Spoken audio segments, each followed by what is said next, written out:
This screencast is if you want to create a group um, to register, so that when individuals register, they can um, they can let us know which group they're part of, and then we know to welcome them, maybe give you similar badges, etc., or sit in the right place, or direct people to where they need to be. So it's helpful for a number of reasons, but also helps us to keep track how many people are coming from different projects in different parts of the country. So the way that you do this is to use the link that we've put in the advertisement or invite, and then you need to either sign up or log in. So I will log in first.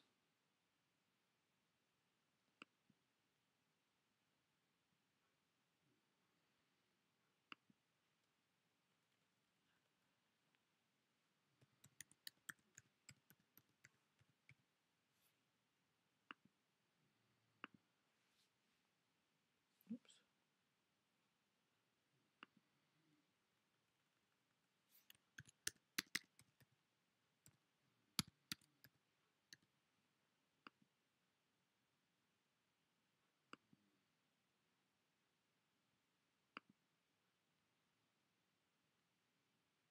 Okay, and then this time if you're starting off group, you need to click create a group, give your group a name. I'm going to call this nice test because I know there are already a couple of nice ones there.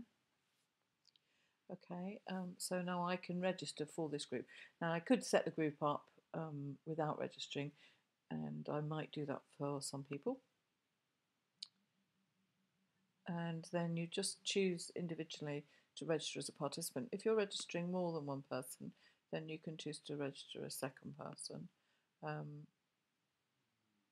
and make them part of your group. Okay, but for the moment I'll just register me. And then because you've logged in, it already has the information that you've provided. You have 30 minutes to complete it, and if you need longer than that, let me know. But generally speaking, I think I've tried to allow enough time for people using assistive technology to be able to use it. So if it's got your information already, it includes that. If it hasn't, then you may have to type some missing fields in. Anything with a red asterisk has to be completed. And if there's a second participant, when you finish putting the first participant in, it will ask you to put the second one in. Once you've done that, then you get a series of questions that you are required to answer.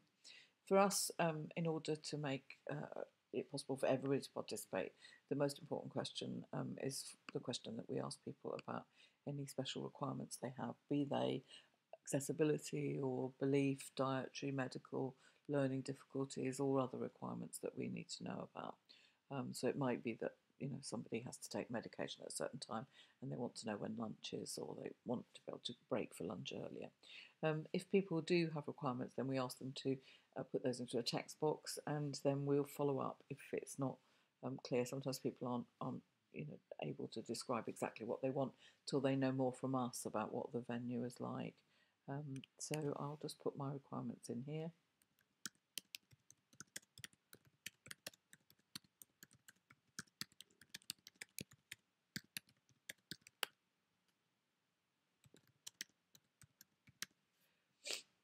And then this is where you get to say in what capacity you're attending, and you get to choose just one of them. So if you're hosting one of our morning sessions, again, as with the other example, then you would enter that there. And then you get to say which is, so for me this time, this is the nice test group. And then we ask you again to identify, just as if you'd registered before on a group that already existed, which kind of sector you come from. So this would be mine for NIACE. Again, if you choose other, a box opens for you to say, but in this case I'm going back to choose that option for NIACE. And then if you have a health or education partner, the opposite number coming, we ask you to tell us who that is so that we make sure we hold their space, because, we are releasing just a small number of tickets each day to try and make sure that, people's partners do get to be able to come with them. Then we ask people again to say what it is that they're hoping to find out by attending this event. So I will put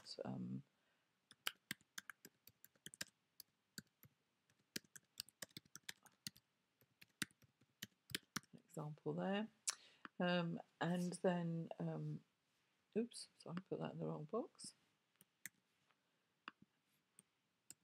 And then the next question is, what you're hoping to do as a result of this. So I'll then publish them on the website.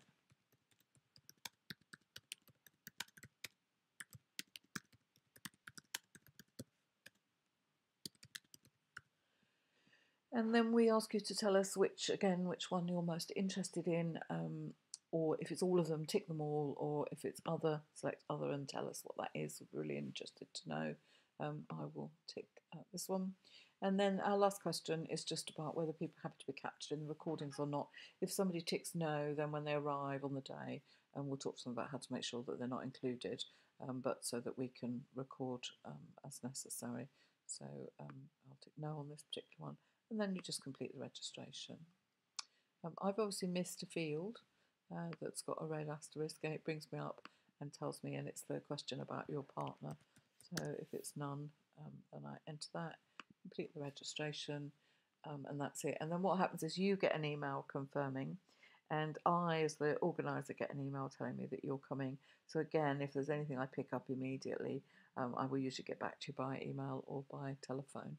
And that's it, that's your registration complete. Eventbrite will send you a reminder 2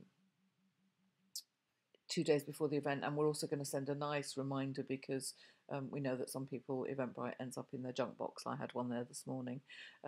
The other thing just to say is you then just need to tell other people coming from your group the name of your group so that they can select it. So if you choose the title of your session or the title of your project or the name of your organisation, that will probably be easiest. Or maybe your name, maybe I should have labelled my group Katina's group, and then people would have found it really easily. I hope that's helpful. If it's not, do please just let me know and I'll re-record it pointing out the bits that you need. Thank you.